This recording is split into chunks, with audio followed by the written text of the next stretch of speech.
안녕하세요. 2023년 9월 15일 태국 뉴스입니다. 태국 정부는 외국인 관광객 유치를 위해 중국과 카자흐스탄 입국자에 대한 무비자 입국을 한시적으로 허용했습니다. 9월 25일부터 내년 2월 29일까지로 관광성 수기를 맞아 외국인 여행객을 공격적으로 유치한다는 방침입니다.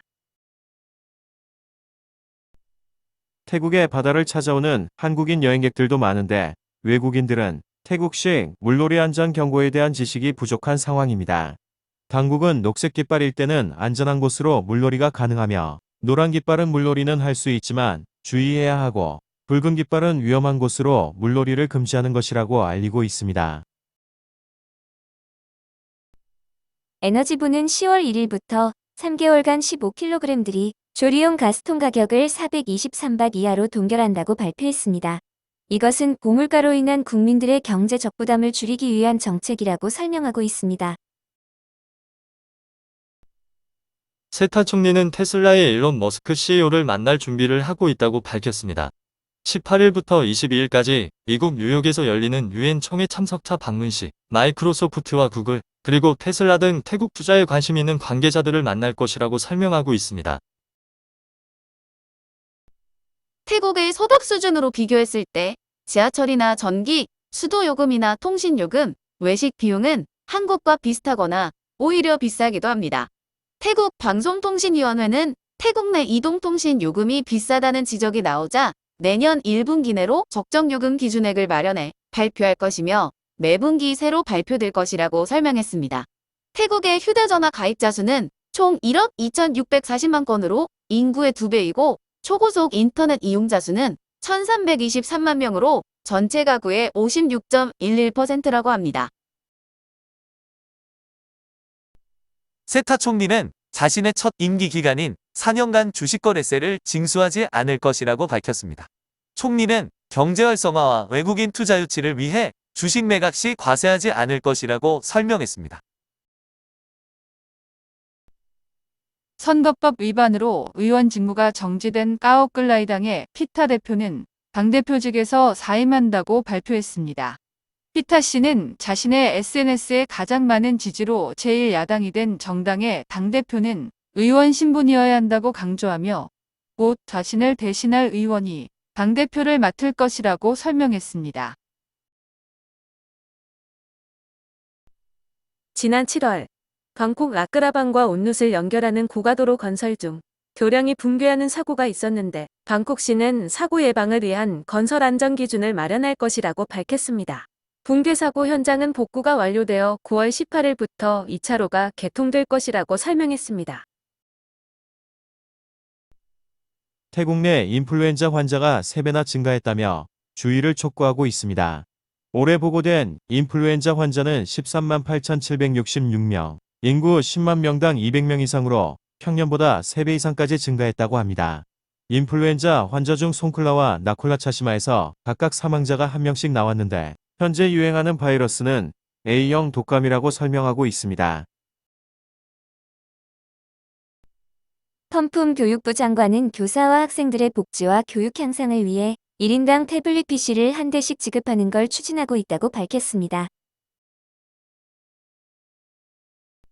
PTT와 방짝 주유소는 16일 오전 5시부터 모든 휘발유 제품의 가격을 리터당 44당씩 인상한다고 발표했습니다.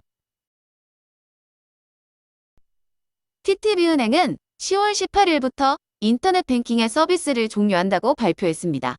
은행 측은 스마트폰 앱을 이용해줄 것을 당부했습니다. 시라차와 파타야 고속도로에 대형 휴게소가 설치될 예정입니다. 고속도로국은 현재까지 3곳의 회사가 입찰에 참여했다면서 낙찰자는 2026년부터 30년간 휴게소를 운영하게 된다고 설명했습니다. 치앙 마이를 찾는 여행객이 늘어나면서 여객기와 여객 처리를 늘리기 위해 새 터미널 건립이 추진됩니다. 새 터미널이 건설되면 현재 800만 명의 여객 처리를 2배인 1,650만 명으로 끌어올릴 수 있으며 항공편도 2배로 늘어난다고 합니다. 1단계 공사는 2029년까지 끝마치고 운용을 시작한다고 합니다. 푸켓 이민국은 기한을 193일 넘겨 불법 체류한 29세 알제리 남성을 무앙 지역의 편의점 앞에서 체포했습니다. 태국에서 기한을 넘겨 불법 체류를 하다가 경찰에 체포되는 경우 불법 체류 기간이 1년 이하면 5년, 1년 이상이면 10년간 태국 입국이 금지됩니다. 며칠 전 방콕 수완프로 이민국 구치소에 입감 중 경찰차를 몰고 도주했다가 붙잡힌 일본인 남성에게 징역 11개월이 선고되었습니다. 이 남성은 일본에서 사기 혐의로 수배가 내려진 후 태국에서 은신 중 체포되어 곧바로 추방될 예정이었지만 공공기물 손괴와 도주죄 등으로 태국에서 징역살이를 하게 되었네요. 우본나 차타니 와린참나 우체국에서는 16일 추첨 예정인 복권이 든 택배가 도난당하는 일이 있었습니다. 복권이 들어있는 택배는 약 50만 바더치로 6일 도착할 예정이었지만 배송 과정에서 감쪽같이 사라졌다고 합니다.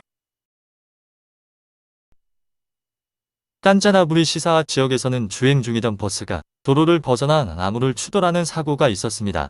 이 사고로 운전자인 73세 남성이 숨지고 여러 명이 중경상을 입었는데 경찰은 운전자가 심장마비로 정신을 잃으면서 사고가 난 것으로 추정하고 있습니다. 바툼타니 당국은 랑식과 무앙 사이에 도로변에 설치된 전선을 지중화하기로 결정했습니다. 사업 7천만 바트의 예산을 들여 내년 9월 30일까지 지중화 공사가 실시되면 거리가 한결 깨끗하고 쾌적해질 것이라고 지역 당국자가 설명하고 있습니다. 우기의 막바지에 들어가면서 깔라신 지방의 폭우가 내려 많은 지역이 침수되고 있습니다. 당국은 19일부터 강우량이 감소할 것으로 예상된다며 주민들에게 침수에 대비해 줄 것을 당부했습니다. 묵다한 지방도산에서 많은 빗물이 유입되면서 도로가 끊기는 상황이 발생하고 있습니다. 침수된 도로 중 깊은 곳은 1.4m 정도 침수되어 차량 통행이 불가능한 곳도 나오고 있습니다. 이민국은 방콕 도심의 빠투먼에 위치한 쇼핑몰에서 노동허가 없이 일하던 미얀마인 18명을 적발해 체포했습니다. 노동허가 없이 태국에서 일하다 붙잡히면 5천에서 5만 바 사이의 벌금이 부과되고 고용주는 최대 10만 밭의 벌금이 부과됩니다. 중앙수사국은 미립국한 미얀마인을 태우고 가던 픽업트럭을 적발하고 13명을 체포했습니다. 아유타야 방파한 지역의 도로 관문에서 픽업트럭이 도주했는데 경찰이 추적해 인접한 앙통 무앙 지역에서 차량을 검거했다고 합니다. 14일 파타야에서는 쇼핑센터 주차장에 주차된 승합차에서 현금이 든 가방이 도난당하는 사건이 있었습니다. 2명의 중국인은 약 100만 바트의 외화와 태국돈, 중요 서류가 들어있던 가방 2개를 조수석과 뒷좌석에 두고 잠깐 자리를 비운 사이 차량 유리창이 깨지고 가방이 사라졌다고 경찰에 신고해왔습니다. 사건이 발생한 장소는 11일 비슷한 절도 사건이 신고된 곳과 1km도 안 되는 거리라고 합니다. 오늘도 시청해 주셔서 감사합니다.